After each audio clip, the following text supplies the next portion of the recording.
So these are the NTH-100 headphones by Rode. I've been using these headphones for a couple of weeks now for a few different things. This video is not sponsored by Rode, but they did send me this unit. As always, you can count on my genuine critique, and remember that this is my opinion. In the UK, these retail for about £150. I'll put the other currencies on the screen somewhere for you. So what do you get in the box when you buy them? Well, of course, you get the headphones, and it also comes with a carrying pouch, which is good. It isn't going to protect the headphones too much, but it'll keep the dust from getting on them and just gives a layer of protection for when you throw them in your bag. You get a 2.4 meter cable included, and also you get an adapter as well. Adapter's really key because I use that to plug the headphones into my audio interface, so I'm very glad that Rode's included it. A few extras, you get this little port cover with it, just in case you need that to help it plug into anything, and also a little color set. I like that Rode have thrown this in. Obviously, they're very professional and understand that it's important to be organized in your cables, especially when you've got a lot of them in a studio. So I spent a little bit of time producing some music with these, using them day to day in my music production. Tell me if you think that these improved my creativity.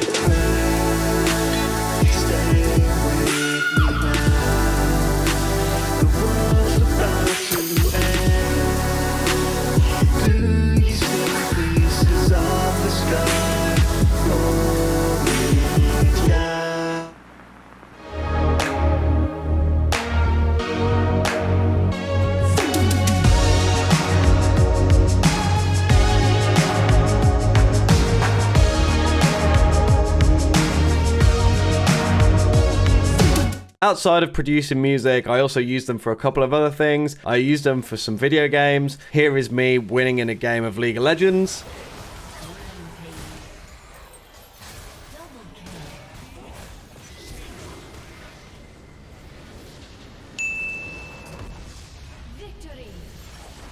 And then here is me winning in a game of Counter-Strike. Go, 100. Middle last.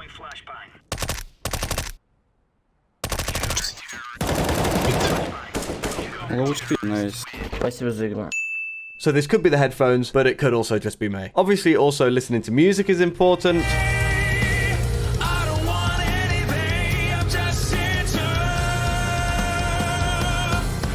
And I just spend a lot of time listening to everything in general.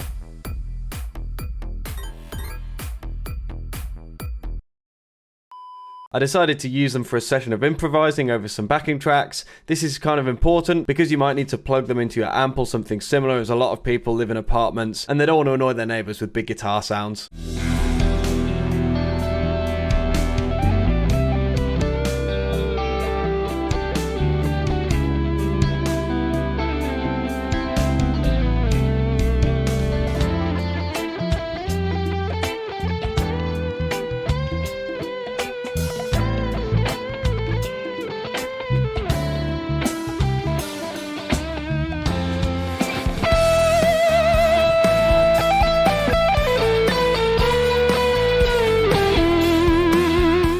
So first I'm going to talk about looks. I think they've gone with a really sleek design. Obviously all black is going to be good. It goes with everything. I really like the high quality materials used in the build, like the metal band. The only thing I'm not so keen on is the exposure of these cables, but that's only a minor thing. They've kept the logos to a minimalist design as well, having them on the outside of the cups, and they've also put the L and the R on the inside of the cups as well. These are advertised as having replaceable cups and a replaceable band as well, which is really good because if you've seen the state of my other headphones that I've used, they are terrible. You can also buy different colored cables to go with this if you'd want to, but the actual ones from Rhodes at the moment I feel are just a little bit expensive. Okay, so how do they actually feel to wear? Obviously I've tried to wear them for as long a session as possible. The band over the top itself, it's easy to put over your head and it's sturdy. For adjustment, then you have these twist locks at the top. When you lock these in place, you're not going to change the size of the headphones at all. However, I'd like to resize the headphones while they're on my head, and I struggled to do that myself with these mechanisms. The cups themselves are a really nice material, really soft. I've worn them for ages and basically have no discomfort from wearing them at all, which is good. They don't grip the sides of your head too much either. The band isn't too strong. One of the best sort of features here is that you have two cable jacks, so you can take it from the left